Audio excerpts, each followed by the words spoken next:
Good afternoon, America. Brian James Blem here on and welcome you back to another episode of What the Fuck's Up. I want to talk to you about, well, of course, government a little bit more.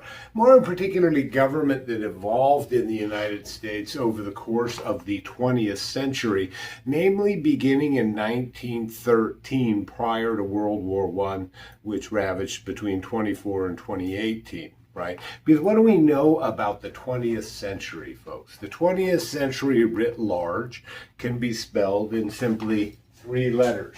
And those three letters are W-A-R. War. War. The 20th century was a century of world war and international conflict.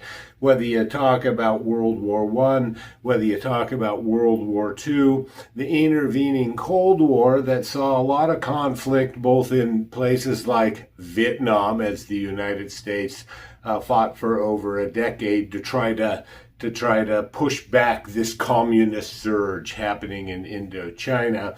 And you've got the Russians, the Soviet Union, fighting their same little Vietnam known as Afghanistan. And of course, the Soviet Union lost and the United States both lost these conflicts, these small regional conflicts. But you've got conflicts all over the world taking place, El Salvador, Honduras, as the Cold War ravaged until 1991, when the Union Soviet Socialist Republics disbanded and the Warsaw Pact, the USSR and Eastern Europe's version of NATO, disbanded.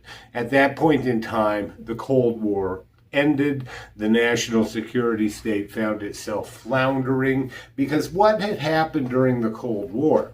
Well, the United States had intervened in all of these countries around the world, imposing dictatorships. Just look at Augusto Pinochet in Chile. Yeah, he did some good things by bringing the Chicago boys down, those economists from the University of Chicago, who really ramped up their economy, got them on a strong capitalistic foothold.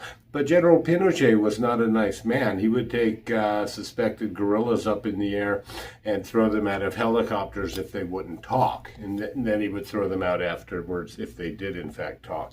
But you've got the rise of the desaparecidos all over Latin America. Just people disappeared by their government and by the people